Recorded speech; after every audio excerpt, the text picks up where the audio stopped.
Hello everybody, my name is Noah Taff and welcome back to 316 Reviews, the channel I am trying to revive for now the third time, and we are going to be reviving it doing some different stuff. I have a lot of different stuff planned for this. It's not just going to be wrestling anymore. We're going to kick this off with a review of Halloween 2018. I just saw it yesterday. I thought it was tremendous. I have a lot of stuff planned in the future, including a lot more stuff for the Halloween franchise. In fact, the next video after this, I'm planning to make a video explaining the 4 different Halloween timelines. This is now the 4th Halloween timeline, as this new sequel basically glosses over all previous sequels. In this new timeline, all previous sequels do not exist. This new timeline is simply Halloween 1978 and Halloween 2018. So again, this is going to be a full review, so obviously spoilers for this one. If you haven't seen the movie yourself, I recommend seeing it. If you just don't care and you just want to know what happens, well then there you go, you can watch this video. But again, this movie glosses over all the other Halloween sequels. So if you didn't see Halloween 1, you'd know at the end that Michael is shot he's trying to kill Laurie at the end of Halloween 1, and he is shot, I believe, 6 times by Loomis. I shot him 6 times! Falls off the balcony, and as Loomis goes to check the body, boom, Michael's not there. And in this one, Michael was somehow magically arrested and sent to prison for 40 years. How he was arrested? I don't know. I have absolutely no clue. They did not explain that. They did their best not to explain it, so we'll just let it slide for now. So anyway, the movie starts with a maximum security prison that Michael is in. There are 2 podcasters named Aaron and Dana who are there to interview him. Michael is set to be sent to a maximum security prison the next day because, you know, it took them 40 years to send a serial killer to a max security prison, so that's obviously the smartest thing you could possibly do, just wait 40 years. So at the facility, they meet Dr. Sarton, I believe his name was, who was a protege of Samuel Loomis, Michael's original therapist, or psychiatrist, whatever you want to call it, and they get permission from Sarton to go see Michael. They go into the yard where Michael is there, and you kind of see Michael's face. You never really see like a full view. Let's see, I think you do at one point, but it's distorted. So this was the 5th movie in which you get a glimpse of Michael's face? I think so. You saw it in 1, 5, both the Rob Zombie movies, and I think that's it. Oh no, also Resurrection at the end. But we don't talk about Resurrection. That doesn't exist in this timeline. We're gonna keep it that way. But anyway, they're going out to talk to Michael, and they try everything they can to make Michael talk. All they want to do is make Michael speak. He has Michael's mask. He lifts it up. Says, Aaron does, says, say something, Michael. All the other prisoners are freaking out because they can feel the power of the mask or whatever the fuck. But alas, Michael does not speak. So they're out of ideas. What do they do now? The only logical thing next would be to go to Michael's counterpart, Laurie Strode. They somehow find, I guess they looked it up, I don't know, Laurie's heavily guarded house out in the woods, and they convince her, well actually they bribe her with $3,000 to do an interview with them. She lets them in, she has like a cajillion locks on her door and like electric fence or whatever, and she lets them in, and we learn a lot of things about Laurie in this interaction that happened in the 40 years between the 2 movies. She has PTSD as a result of Michael's attack. She had 2 failed marriages. She had a daughter, and which was taken away from her, I believe, when she was about 12 years old due to Laurie's mistreatment, I believe, due to alcoholism. The final of which kind of sets Laurie off, and she kicks them out. Well, they ask her first to come with him, or Aaron asks her to come with him to go see Michael and see if she can make Michael talk. She says nah and kicks him out, but she does take the $3,000, so at least she got that. Meanwhile, we are then introduced to Laurie's daughter Karen, her husband Ray, who is hilarious by the way, and their daughter Allison. Allison seems very intent on meeting her grandmother or having her grandmother invited to, I think, like her graduation or something, and her mother Karen says, oh yeah, I've talked to my mom, and yeah, she didn't want to come and all that. Allison thinks it's horseshit, and rightfully so, because Karen didn't actually call her mom, because Karen's strained relationship with her mom due to her being taken away when she was 12. We already discussed that. But anyway, there's also an interesting point in which Laurie is walking down the street with 2 of her friends, and they're talking about Michael and her grandmother and all that, and this scene was interesting just because I believe the male friend brings up the fact that it was like, wasn't Lori and Michael related? And Allison's like, no, that was just a myth. So apparently in this fourth timeline now differs from the other three timelines, as unless it's revealed otherwise later, Lori and Michael are not related in this timeline. When Allison gets to school, we meet her boyfriend Cameron, as well as their douchebag friend Oscar. Allison and Cameron are planning to be Bonnie and Clyde, going to some big Halloween party on Halloween. There's then a great shot and a great callback to, I believe, the first movie, any movie really, with Halloween, where Allison is in class. I keep wanting to say Lori. Allison is in class, and she looks out the window, and there's Lori, just standing there on the sidewalk watching her through the window. They then cut to them talking outside of the school, and Lori gives Allison the $3,000 she got from Dana and Aaron. Dana and Aaron, and just tells her to have fun with it. But then Allison ends up confronting her about Myers and her past and telling her to let go. Lori telling her she can't let go, she's trying to keep her safe. Allison demands she let go, and Lori just basically cuts her off and says goodbye. Allison said say goodbye to Michael. Lori says goodbye, but it immediately cuts to Lori just going ham with some guns, shooting up all these mannequins, preparing for Michael's return, which she knows is going to happen. Meanwhile, in the Legion of Crazy, Michael is about to be transported out of the prison to the maximum security prison in a bus full of other prisoners. His doctor insists that he goes on the bus with him because he's becoming obsessed with Michael. By the way, this doctor, who's supposed to be Loomis's replacement, sounds a lot like Loomis. And I almost feel like he's putting on a voice and he doesn't actually sound like that. It was a little bit weird. But anyway, Lori is watching from the distance in a car. She has a freak out screaming fit watching the bus go by. We then go to a diner after Allison's graduation where the family is all having dinner. Allison, her boyfriend Cameron, who's meeting her parents Ray, and Karen, that was her mom's name? Karen. I already forgot. We'll go with Karen. Lori actually shows up to meet the family and chugs Ray's glass of wine and then has a panic freak-out PSD attack about seeing Michael and all that, and then she leaves and she gets comforted by Allison outside. Basically, she's just freaking out. Karen then gives Allison a little speech later on. It's like, oh, that's what I had to go for when I was a kid. Now you see. Now you see why I don't contact my mother, you goddamn kids. And just, all that crap. Allison still thinks she's full of it, but, that's life. Meanwhile, back in Crazyville, we are about to be introduced to the dumbest character in this entire movie. A boy and his father are driving down the road when suddenly they see a bunch of crazy people in the street and an overturned bus. I wonder whose bus that could be. The boy's dad gets out to investigate and tells his son to stay put, which he should have done, maybe. I don't actually know. He was probably screwed either way, but still. The boy, his dad not coming back in like 30 seconds, then tends to make some of the dumbest decisions I've ever made. First, he grabs a rifle, good start. Then he gets out of the car and goes to investigate himself. He finds a seemingly dead police officer who rises briefly and tells the boy to run. Instead of running, the boy decides to investigate the overturned bus. So he goes inside the bus, and there's Dr. Sarton, I think his name's Sarton, knocked out. Sarton gets up and says to the boy, don't shoot. So what does the guy do? Already having made a million bad decisions, what's 1,000,001? The boy shoots him in the arm, knocking Sarton unconscious. The boy then thinks his smartest decision, there goes my word, makes his smartest decision, or maybe his dumbest decision. He was screwed either way, let's be honest, and goes back into the car, tries to dial 911, but surprise, Michael's in the car, and Michael just snaps his neck. Just quick, easy death, because Michael pretty much valued the life of this character about as much as I did. Next morning, we meet Frank Hawkins, who is the sheriff and apparently the guy who arrested Michael Myers 40 years ago. How the hell did he do that? Don't know. They didn't explain it. I have a feeling it's just some kind of runaround. It's like, oh, how do you address Michael? Oh, look at that tree over there. They're probably not gonna explain that ever. But yeah, I'll let it slide.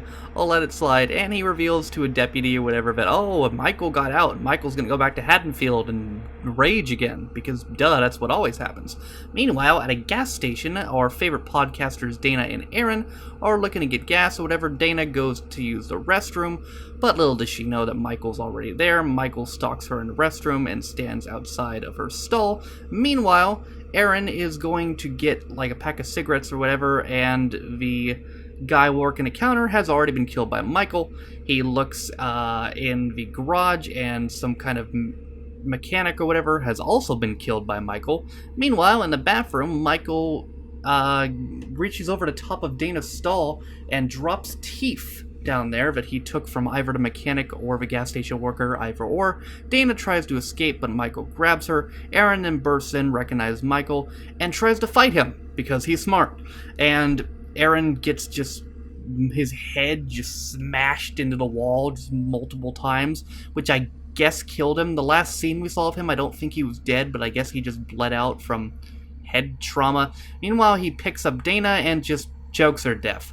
And he goes back to their car, gets his mask, which looks awesome, by the way. It's one of my favorite Halloween masks ever. Take that, Halloween 4. It's one of my favorite Halloween masks ever, and it looks just how it should, an old, tattered and worn mask, and he puts it on, and he might have jacked their car, I don't remember. Michael yeets out of there either way. The cops then get there, too late obviously, find all the dead bodies, and I guess confer again, oh yeah, Michael's going back to Haddonfield. Lori, by the way, was there in the crowd and saw everything, and she knows what's about to happen now. Oh, and I should mention right before they found Dana and Aaron's bodies that Lori broke in to Karen and Ray's home and tried to warn them about Michael and their security and all that, but they kicked her out, and then she went to the gas station and saw all that shit. Meanwhile, Michael's out, and it's Halloween night, kids are trick-or-treating. Michael's just there on the street because, you know, why not? And, oh, by the way, 3 of the kids had masks that were the masks from Halloween 3, Season of the Witch. Nice little callback there. Michael then goes into some random woman's house, gets a hammer, and kills her just because he can, basically. As he was walking out of the house, by the way, there was a baby in a carriage, a baby carriage, and Michael just looked at the baby, but decided not to murder it. Why? I don't know. Maybe it's showing that Michael still has some compassion left. Maybe it's much darker than that, and he wants the baby to suffer how he suffered, alone as an orphan with no parents. And maybe the baby is a plot device for future movies, and the baby will be a grown baby in future movies and hunt Michael down. Who knows, but either way, Michael might regret not killing that baby. Michael also replaces his hammer with a knife, his trademark weapon, goes to another house and just stabs another lady, because again, he can. Meanwhile, at a Halloween party, Allison's not having such good of a time. She catches her boyfriend Cameron kissing another girl, and she also gets a call right before that from her friend Vicky, who's babysitting, and Vicky tells her to come over once the kid goes to sleep or whatever, and they can hang out. And she didn't get into altercation with Cameron after she catches him kissing another girl. And Lori is just calling Allison just then to warn her about Michael and all that. But Cameron, being a fucking douchebag, just takes her phone and yeets it into some nacho cheese. Because, you know, douchebag. Meanwhile, back at the babysitter's, Vicky is making out with her boyfriend Dave, and they're just about to get it on, but the little boy she's babysitting named Julian tells her that she heard a noise upstairs. So they put off. Vicky follows him upstairs to try to investigate the noise, and Vicky, because she's also a douchebag, pretends to see something in the room, screaming, "No, you need to get out of here, no," and scaring the crap out of Julian before just jumping out and jump scaring him, because, again, she's also a douchebag. Meanwhile, her boyfriend Dave goes into the garage and plays on a motorcycle, because, I guess, yeah, she's then tucking Julian into bed. She didn't find anything in his room, and she goes to close the closet, but there's something blocking the closet, and, well, if you saw the trailer, you know how this goes. Michael jumps out of the closet. Julian just runs right past him, telling Dave, "You should go up there, because you'll probably die." Julian runs out of the house, and we never see him again, so I'm just gonna assume he lived.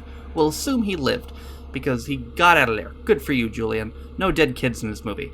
And meanwhile, Michael just kills Vicky, I believe on screen. I don't remember. He pulls her into the room and it shuts the door. Dave, being the second brightest person in this movie, says, "Oh, I know. I'm gonna fight the knife killer with a knife," and grabs a kitchen knife, and then it cuts to another scene. How did that work out for Dave? Well, you'll find out later, but spoiler alert, probably worked out exactly how you think it did. Meanwhile, Julian, who ran in the house, I believe called the police. I'm guessing it was him. Who else would it be? And both Sheriff Hawkins and Lori heard it on a police scanner, so they both head to the house. Hawkins gets there first and investigates the house, goes into the room in which he finds Vicky's dead body. There's a great shot when Lori is looking up for the window and sees Michael for the window and shoots the window out, but turns out Michael was looking for a mirror. Michael then just casually walks down the stairs behind Hawkins, and Hawkins shoots at him. Michael doesn't really even react to it. As we're going downstairs, we see Dave's body pinned up against the wall. The classic pinned up against the wall with butcher knives. Yes, a good callback there. Meanwhile, Michael goes outside and meets Lori. Lori then meets Hawkins as well. Lori sees Michael, shoots him in the arm, and then then finds Hawkins and then turns around and Michael's gone because, Michael could probably teleport. He could definitely teleport in later movies. I don't know for sure that he can teleport, but we're going to assume he can teleport. Maybe. I don't know. Or was that Jason who could teleport? Jason could definitely teleport. But Michael can also probably teleport. Meanwhile, Allison has left that party with her friend Oscar, who we told about earlier. Oscar basically tries to sweet-talk Allison, and it's like, oh, you deserve so much better, and tries to make a move on her, which Allison rejects, because, duh.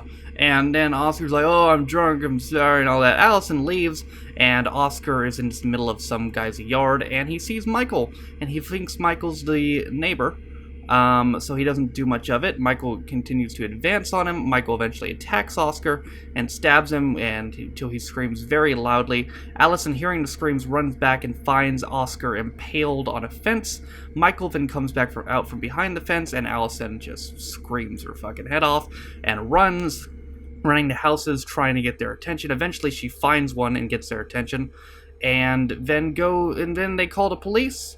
And Allison finally gets found by the police, and Hawkins, as well as the doctor who survived the crash miraculously somehow. Oh, and also getting shot by that stupid kid. And they all three go out to look for Michael. So while they're searching for Michael, there's some very cool dialogue between Sarton and Hawkins, which refers to a previous movie. Sarton says that he feels that maybe sometimes Michael was just controlled by some unknown being or force, which is a reference to the awful movie that is Halloween 6. Halloween 6, you fuck off, you were also not allowed in this timeline. They eventually find Michael just walking down the street, and Hawkins, being smart, runs him the fuck over. Sarton gets out of the car, takes Michael's pulse and said he's dead. Of course he's not, but Sarton was probably bullshitting. Hawkins wants to make sure, and again, because he's probably the smartest character in this movie, takes out his gun and tries to shoot Michael in the head. Sarton, being crazy obsessed with Michael, stabs Hawkins in the throat multiple times and kills him, and to add on to his crazy, he takes Michael's mask, puts it on, terrifying the fuck out of Allison, takes Michael, who is not dead but unconscious, and puts him in the back of the car with Allison, who's trapped back there. So Allison's trapped back there with maskless and currently dead Michael Myers, and she gets driven away by the crazy Dr. Sarton. She's trying to do anything she can to get him to stop the car. Eventually, she knows a way to do it. She tells Sarton that Michael spoke to her and agrees only to tell him what he said, providing that Sarton stops the car. And he gives in, stops the car, right in front of two police officers, by the way, they're down the road, and then there's two police officers who are near Lori's house. I should also mention, I forgot to mention this, by the way, Lori, Ray, and Karen all went back to Lori's house because they'll be safer there. They're there and they're arming up and preparing for the return of Michael. Meanwhile, Sarton stops the car, and Allison's trying to get Allison to convince him what he says. Michael then reanimates and punches for the glass and takes Sarton out of the car. Michael takes his mask back, has Sarton on the ground. Sarton's like, Michael, trying to convince that Michael won't kill him, and Michael, in one swift movement, stomps Sarton's head in. He literally just stomps, and Sarton's head fucking explodes. Meanwhile, Allison, due to, one, her ability to run and Michael being distracted with Sarton's body, and two, the two cops pulling up, is able to run away for the woods. Michael then kills the two cops, I think off screen. I don't remember, but they're dead, and they were, meant to be dead. Meanwhile, back at Lori's, where she is there with Karen and Ray, Ray decides to step outside because he sees the police car pull up. The one with the two cops who presumably got murked. Spoiler alert, we're about to find out they did get murked. Ray goes up to the car and sees the cops in there. He opens the door, and sure enough, they're both dead. And then, alakazam, right behind him is Michael, who I believe just strangles him to death. And Karen and Lori are alerted to that. Lori sends Karen down to the safe room. She has a safe room, which is she has I forget, I don't know what it's called. It's in the middle of the kitchen, and it's this glass table thing. There's a word for it, but I'm not sure what it is, and it moves to the side, and there's a safe room under the house, basically. She sends Karen down there, and she goes to listen towards the front door. Michael's hands burst through the glass of the door, and he's very close to strangling Laurie to death until Laurie shoots him in the hand with a shotgun, shooting off a couple of his fingers. Laurie then retreats back into the safe room as well. Meanwhile, Allison's just running for the woods because, eventually, because what else can she do? And she finds the mannequins in the room. There's a good shot where she's just surrounded by mannequins, zooming in all the mannequins. I think finally, like, a vision of Michael's face, and she just screams her fucking head off. So Laurie realizes that Michael has entered the house, and instead of just staying in the safe room where it's safe, she decides to go and investigate. So she investigates her entire house. It's a very long and tense sequence where she goes and investigates each room, sealing off each room as she goes. She finally reaches a room at the top with a bunch of mannequins in it. She believes Michael to be in a closet, opens the closet, and surprise, it's not Michael, but it's Ray's dead body. So now we know, she knows that Ray is dead at least. When Michael got the body and put it up there with two... Again, he can teleport. I'm just saying. He can probably teleport. Michael eventually reveals himself and they fight, stabbing each other as they go. Meanwhile, on the outside, Allison reaches the house and goes in the front door right as Michael throws Laurie over the balcony. Which causes Allison to scream, which distracts Michael. He then, in a brilliant recreation of the ending of the original Halloween, looks down at the balcony, and in roles reversed, Laurie is gone. Meanwhile, Allison is heard by her mother Karen, who brings her into the safe room. Michael then goes down the stairs and is looking for the safe room because he knows it's down there. Because earlier when Laurie and Karen were in the safe room, Laurie shot through the ceiling of the safe room to draw Michael off. So now Michael knows that there's a safe room. Good job, Laurie. And Michael finds the glass thing in the middle of she finds the thing that's covering the safe room, and he's trying to pry it away and all that, and he finally gets it off.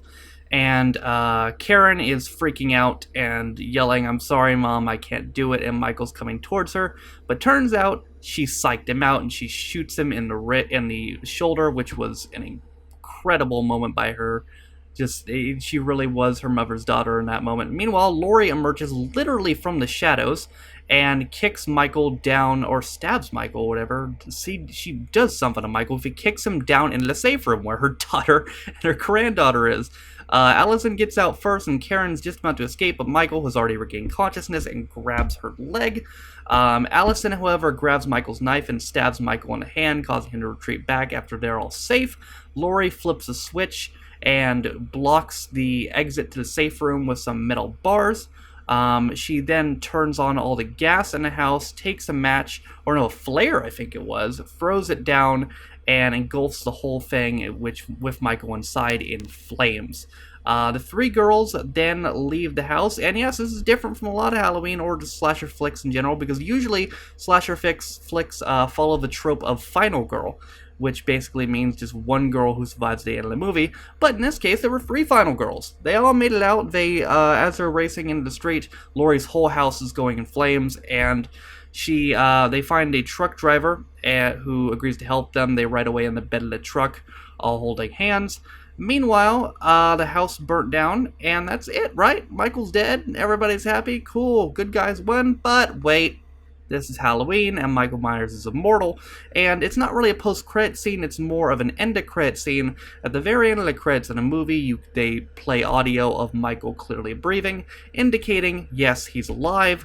I believe Danny McBride actually confirmed 2 days ago that there is going to be a sequel to this, so maybe Michael will come back in Halloween 2021 or whatever the fuck, and get killed again by that baby he let live earlier in the movie. You shouldn't let the baby live, Michael. You made one mistake, and it was letting that baby live. So let's go over what this movie did good and what it did bad. What it did good definitely outweighs what it did bad. An important part of this movie is that the characters outside of Michael Myers were interesting.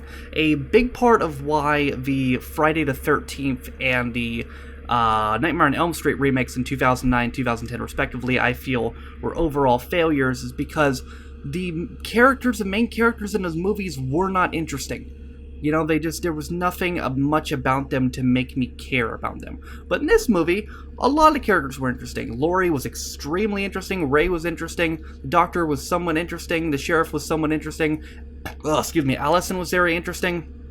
Her mother was interesting.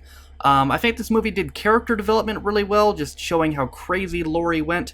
I will admit, the mother, Karen, I did not like her early in the movie. I just didn't like the actress's performance. I figured it just, I don't know, something was off about it to me. But her character developed extremely well during the movie, and just that scene at the end where she's crying and then just like snaps to a serious face and shoots Michael in the arm cold-bloodedly is just absolutely incredible. The references to past movies in this is galore. I mean, this is a total fan service movie, and I have no problem with that. It's also very ironic that it references a bunch of movies that technically don't exist in its timeline, but, you know, whatever, I'm not complaining. It sets up some possible future plot as well. Michael's obviously still alive. There's the matter of that baby. All the girls are alive. You gotta think one of them's getting murked in the next movie. Probably Laurie, I would guess. They're probably setting up for Allison to be the next main character going forward. And the mask, Michael's mask, looked incredible. It's one of my favorite Halloween masks, like, ever. It looked absolutely incredible. It looked exactly how it should. It looked absolutely incredible. As far as what this movie did bad, not much. There were, again, a couple of plot holes, like so Michael magically got arrested. How? Oh, this sheriff, he arrested Michael. Okay. How? I mean, also, how did the bus get overturned? I know Michael did it, obviously, but how? How did it do it? Did he do it? That's got chill there. Did he do it? Did it just overturn randomly? Because I don't know. I bet you there's like a deleted scene of something happening. Why was the doctor so obsessed with Michael? We'll never know because he's dead. Was it just because Loomis's crazy rubbed off on him more than anybody else? And also, there was the matter of the most interesting thing I thought about this movie was it seemed like at times it was afraid to do too much gore. Because what I noticed about this movie and the kills is there was a lot of off-screen kills in this movie. I don't know how many kills in total there were in this movie, but a good portion of them were off-screen. There was at least 5 or 6 off-screen kills, I think. And, like, the goriest kill, I think, was the doctor getting his head smashed. You know, like, that was the goriest thing in the entire movie. But it seemed like, for a lot of the part, it didn't want to do too much gore. I don't know, maybe it's because of how sensitive society is nowadays, or just the direction they wanted to go with it. I don't know, but either way, it was interesting to me that they're afraid to do kills that well. But overall, I thought it was an incredible movie, and I thought it was the Halloween sequel we finally needed after, depending on who you ask, the last 3 Halloween movies. I mean, depending on who you ask, there hasn't been a good Halloween movie since the 90s. Nobody thinks Resurrection's good. If you do, well, I would never want to see you, or what your taste of movies is, because, my god. The Rob Zombie movies, the first one was okay, the second one wasn't, but the first one I think was okay. It was different, but depending on who you ask, there hasn't been a good Halloween movie since the 90s, and this definitely needed it. So, was it the greatest Halloween sequel of all time? I think it's definitely a top 3 Halloween movie of all time. I can confidently, I think, put it above Halloween 4 and Halloween H2O. Can I put it above Halloween 2? Not the zombie movie, the original one. I don't know. That's a tough one. But I think Halloween 2 and Halloween 2018 are definitely the top 3 Michael Myers Halloween movies of all time. Season of the Witch was good, but that wasn't Michael Myers. But that, ladies and gentlemen, I think is pretty much it. Overall, again, this movie is definitely worth seeing if you like the franchise and you wanted something to return the franchise to form. This was pretty much it. There's already confirmed sequel, which I imagine will be out by 2020, 2021. But you can see where they take it from there, or from here, and also what this sequel will be called. I guess they could call it Halloween 3, because it's technically the 3rd movie in this timeline. I don't know. It's weird that in this timeline there's 2 movies and they both had the same name. And speaking of the timeline, that is going to be my next video on this channel. We are going I'm going to make a video going in depth about the 4 Halloween timelines, which are the original timeline, the Halloween H2O timeline, the Rob Zombie timeline, and now this timeline. Also, what I have planned for the future is I want to do a series about good, bad movies, which basically means movies that are terrible, but I love them because they're terrible. And I believe the first movie I'm going to do with that is arguably the worst Friday the 13th movie of all time, Jason Takes Manhattan, which I absolutely love just because of how terrible it is. I might do bad movies as well, which are just movies that suck. Just plain suck. There's nothing redeeming about them. They're just terrible. I would also like to do some reviews in depth on Friday the 13th and Friday the 13th and Nightmare on Elm Street 2009, 2010, just basically looking at what they did wrong and why they were a failure, and maybe speculation on future reboots of the franchises, because they'll have to reboot both of them again. But that is basically, and also, as far as 316 reviews goes, I'll probably transfer the wrestling reviews from my main channel over to here, so that'll be in there as well. I am not opposed to reviewing video games as well. My movie reviews will not just be restricted to horror. I'd like to go to all different franchises. If you have any suggestions on stuff you'd like to see me review or topics you'd like me to see me make a video on, please let me know. I'd also like to get, as far as horror goes, I'd like to get into the Saw franchise as well. I think that would be fun. But yep, that's what I have planned for 316 reviews in the future. As far as Halloween 2018 goes, I'm going to give it an 8 out of 10. I think it was tremendous. I think it was exactly what the franchise needed, and I loved it. But you guys, that is going to do it for me today. I hope you guys enjoyed this. All my links are in the description. Links to my main channel, Tafford16, and link to my Twitch where I stream every single day. Link to my Patreon if you want to support me, and the channel. Link to my Twitter if you want to see me tweet about pretty much nothing. But with that being said, you guys, my name is Noah Taff. I hope you enjoyed my review of Halloween 2018. I will see you back here in a couple of days for the going over of the Halloween timeline. Bye, guys.